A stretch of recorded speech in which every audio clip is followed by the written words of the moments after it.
Assalamualaikum warahmatullahi wabarakatuh. Alhamdulillah wassalatu wassalamu ala Rasulillah wa ala alihi wa sahbihi wa mawala amma ba'd. Kawan-kawan sekalian yang dirahmati dan diberkahi oleh Allah Subhanahu wa taala, ada sebuah pertanyaan. Apakah ketika kita berbicara pada saat kita berwudu, hal itu dapat membatalkan wudu kita? Apakah ketika kita berbicara pada saat berwudu, hal itu dapat membatalkan wudu kita? Barangkali ada sebagian kita yang menganggap berbicara pada waktu berwudu dapat membatalkan wudu kita. Nah, dalam kitab Nihayatuz Zain karya Syekh Nawawi Al-Bantani rahimahullah ta'ala, beliau menyebutkan pada kitab ini cetakan Darul Kutub Al-Islamiyah pada halaman yang ke-30, wa tarku takallumin fi asna'i wudu'ihi bi ghairi dzikrin li'annahu syaghilun 'anil ibadati. Di antara yang disunnahkan di dalam berwudu adalah meninggalkan berbicara pada saat berwudu.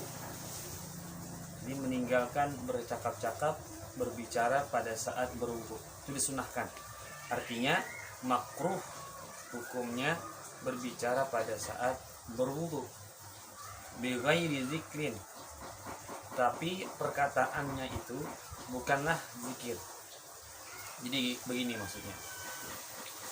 Kalau kita berbicara dan pembicaraan kita itu atau ucapan kita itu bukanlah zikir, bukanlah doa, maka itu makruh, tidak disunahkan. Yang disunahkan adalah meninggalkannya, ya ucapan yang bukan doa, bukan zikir. Kenapa berbicara pada saat wudu yang mana ucapan itu bukanlah zikir, bukanlah doa, itu dimakruhkan, disunahkan untuk meninggalkannya? Li'annahu syaghilun 'anil ibadati, karena hal itu bisa membuat sibuk fokus daripada ibadah. Jadi supaya kita memiliki rasa dan ketenangan dalam berwudu, maka berucap atau berbicara yang ucapan itu bukanlah zikir dan doa, maka sunahkan untuk meninggalkannya. Berarti kalau mengerjakannya makruh. Nah, adapun zikir, doa pada saat kita berwudu, maka itu tidak makruh. Ucapan yang berbentuk zikir atau doa, maka itu tidaklah makruh. Misalnya kita ketika membasuh wajah, kita ucapkan Allahumma bayyid wajhi yawma tabayyadu wujuhu wa taswaddu wujuh. Allahumma bayyid wajhi yawma tabayyadu wujuh wa taswaddu wujuh. Itu doanya ketika kita mengucap, ketika kita membasuh wajah dengan doa itu. Meskipun nanti ada pembahasan khusus tentang doa di dalam berwudu, ada yang menganjurkan, ada yang tidak menganjurkan, dan seterusnya. Tapi ini contoh saja bahwa ada doa ketika kita berwudu, yang mana ketika kita mengucapkan doa itu, yang itu adalah ucapan, yang itu adalah perkataan, tidaklah makruh. Allahumma bayyid wajhi wa yawma tabayyadu wujuh wa taswaddu wujuh. Ya Allah, bayyid wajhi, putihkanlah wajahku, bersihkanlah wajahku, terangilah wajahku, yawma tabayyadu wujuh wa taswaddu wujuh, karena di hari di akhirat nanti ada wajah-wajah yang bersinar, ada wajah-wajah yang putih, dan ada wajah-wajah yang hitam. Yang putih akan selamat, yang hitam akan celaka. Maka putihkanlah wajahku. Demikian. Jadi kalau berbicara, tapi pembicaraan itu, tapi ucapan itu bukanlah zikir dan doa, maka itu dimakruhkan. Maka itu hukumnya makruh, karena itu bisa membuat sibuknya hati atau lalainya hati dari fokus beribadah. Annahu syaghilun 'anil ibadah. Sambil wudu, kayak apa? Pertandingan sepak bola malam tadi serukah? Ini pembicaraan inilah yang mesti ditinggalkan karena ini adalah makruh. Makruh berbeda dengan zikir dan doa tadi.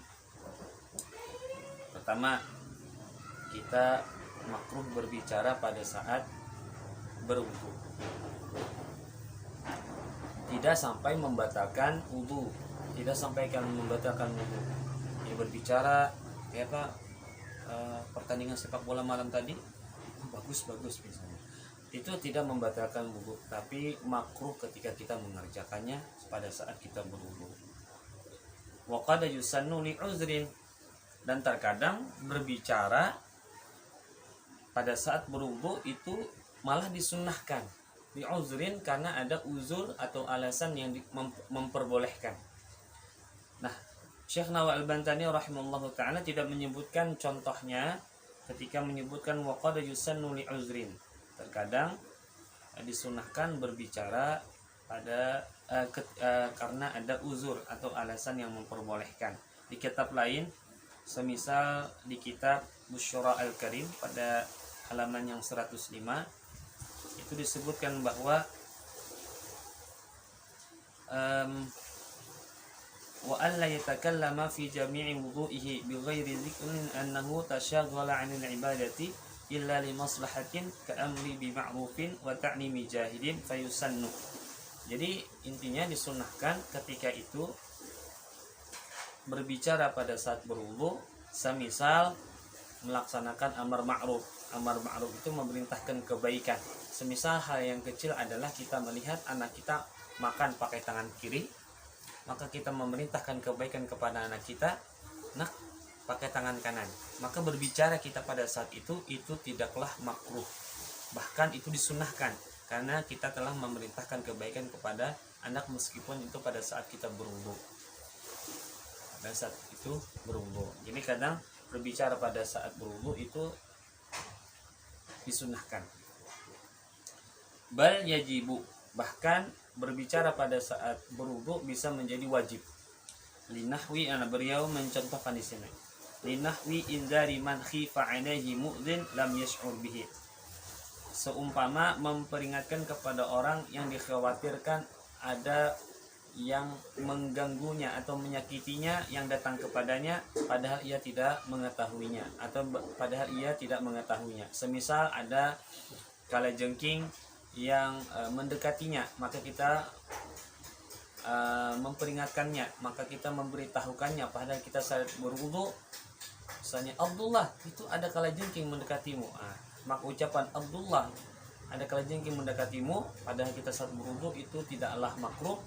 Itu bahkan adalah sebuah kewajiban yang harus kita lakukan untuk memperingatkan saudara kita, memperingatkan orang lain meskipun kita saat berwudu. Nah, sungguh luar biasa hukum tentang berbicara pada saat berwudu. Jadi kesimpulannya adalah satu, berbicara pada saat berwudu, kalau pembicaraan itu bukanlah doa, bukanlah zikir, maka hukumnya makruh dan disunahkan untuk meninggalkannya. Dan bisa menjadi sunnah ketika kita melakukan amar ma'ruf, memerintahkan hal yang kebaikan. Dan yang ketiga adalah bisa menjadi wajib ketika kita melihat atau mengetahui ada orang yang ada bahaya yang mendekatinya, ada mudarat yang akan menghampirinya, maka berbicara pada saat berwudu tadi bisa menjadi wajib. Nah, demikian yang dapat ulun sampaikan, mudah-mudahan ada manfaatnya. Demikian, jangan lupa tonton terus apa yang saya sampaikan, mudah-mudahan ada manfaatnya. Assalamualaikum warahmatullahi wabarakatuh.